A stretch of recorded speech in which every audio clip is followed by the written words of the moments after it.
प्रिया, प्रिया, ए, कहाँ जा रही हो?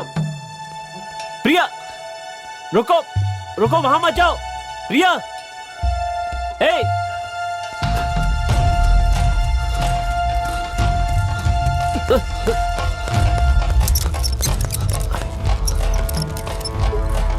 पिताजी मुझे छोड़िए, मैं खेल कर वापस आ जाऊंगी। छोड़िए मुझे पिताजी, छोड़िए मुझे। दोबारा वहां जाओगी? बोलो, जाओगी वहां? क्या हो गया आपको? हटो। नंदा, क्या कर रहे हैं आप? नंदा, ए प्रिया, क्या हो गया रुक जाओ। आपको? नंदा ऐसा मत करिए। रुको। प्रिया, नंदा, ये क्या कर रहे हैं आप? आजकल ये बहुत बदमाश हो गई है। मैंने मना किया फिर भी गई। बिना माँ की है ना, इसलिए कोई पूछने वाला नहीं है। ये तो बच्ची है, इसे इस तरह मारना ठीक नहीं। आप बहुत गलत कर रहे हैं। तुम रो मत बेटा, तुम रो मत, रो मत। इस बार उसे मैं छोड़ूंगा नहीं, उसका हिसाब बराबर कर दूंगा। क्या वो मुझे दोबारा मिलेगी? वो मैं कैसे बता सकता हूँ, लेकिन एक बात पक्की है कि वो खुद को खत्म कर देगी, लेकिन उस आदमी को छोड़ेगी नहीं। मुझे वो चाहिए। मेरी जिंदगी की हर सांस उसका इंतजार कर रही है। इस दुनिया में मेरा उसके अलावा और कोई नहीं है।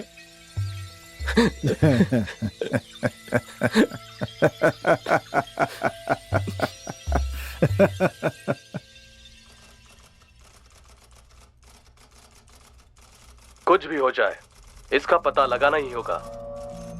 जेकब ने जो रिपोर्ट दी है उस पर विश्वास करूं या इस अखबारों की खबर को सच मानूं?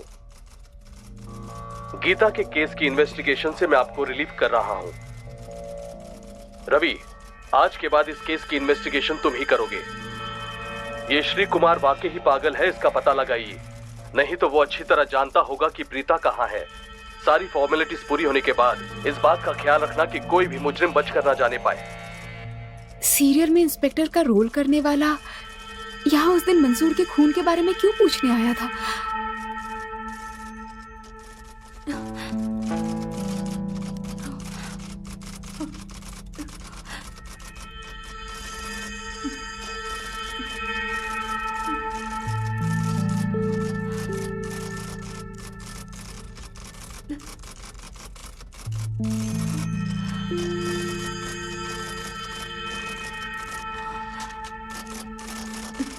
नंदा, तुमने इसे पहचाना? ये कौन है? उस दिन जो इंस्पेक्टर बनकर हमारे घर आया था वो है। ये एक एक्टर है। मंसूर और मेरे भी संबंध साबित करने के लिए तुमने ऐसा किया। इस बात को कंफर्म करने के लिए सच सच बताओ, मंसूर को क्या हुआ? मैंने मंसूर को मार दिया।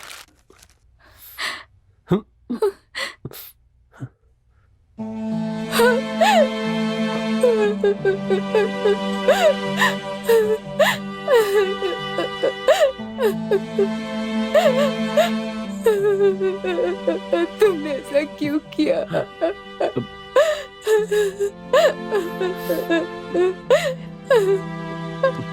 मुझे माफ कर दो। मुझे हाथ मत लगाओ। कर दो मुझे। चले जाओ यहाँ से, चले जाओ। मुझसे गलती। जाओ, मुझे अकेला छोड़ दो। माफ कर दो ना मुझे, प्लीज प्लीज माफ कर दो गौरी। जाओ यहाँ से, मुझे अकेला छोड़ दो। हाथ मत लगाओ मुझे। तुम मुझे जो भी सजा दोगी मैं उसे सहने के लिए तैयार हूँ गौरी।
मैंने तुम्हें कहीं देखा है।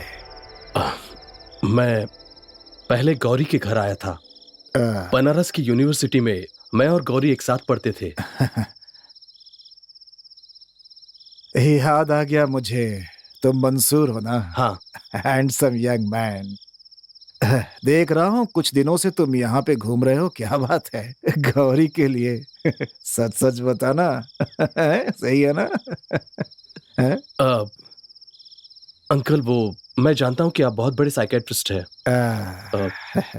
आपको कुछ बताना चाहता हूँ, लेकिन आपको मेरी बात पर विश्वास करना होगा। हाँ, ठीक है, विश्वास करूंगा। इस उम्र में मेरे जैसे ओपन माइंडेड आदमी को तुमने नहीं देखा होगा। मुझे लग रहा है तुम गौरी और नंदन के सुखी जीवन में भूचाल लाना चाहते हो, हैं? ऐसी कोई बात नहीं है। मैं आपसे नंदन के बारे में कुछ कहने वाला था। I guess he is a psychic. वो 1 महीने पहले जब मैं गौरी और नंदन से मिलने आया था, तब उस दिन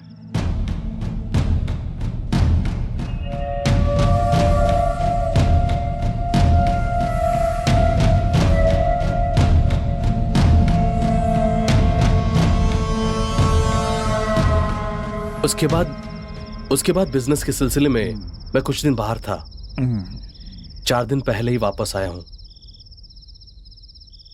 तुम कहना क्या चाहते हो? कुछ तो गड़बड़ है। उस दिन जब मैं आया तो गौरी बहुत ही परेशान लग रही थी। उसने बताया कि वो प्रेग्नेंट है। उसने ये भी बताया कि नंदन नहीं चाहता कि उसकी दूसरी औलाद हो। वो इस बात से हिचक रही थी कि वो नंदन को कैसे बताएगी ये बात। इसलिए लखनऊ से आते ही मैंने उसे फोन किया। तब उसने मुझे ऐसी बात बताई जिस पर विश्वास करना मुमकिन नहीं था। ऐसा क्या बताया उसने? नंदन ने मुझे तालाब में डुबाकर मार दिया, ऐसे उसने अपनी वाइफ को बताया। अब उसे ये लगता है कि उसने मुझे मार दिया है, पागल कहीं का। उसने शराब के नशे में ऐसा कुछ कहा होगा मंसूर। ऐसी बातों पे ध्यान नहीं देना चाहिए। वैसे वो आदमी बहुत अच्छा है, मैं जानता हूं उसे। हो सकता है अंकल, लेकिन मैं पहले दिन से ही उस पर नजर रखे हुए हूं। He looks psychic. जरूर उसका दिमाग ठीक नहीं है।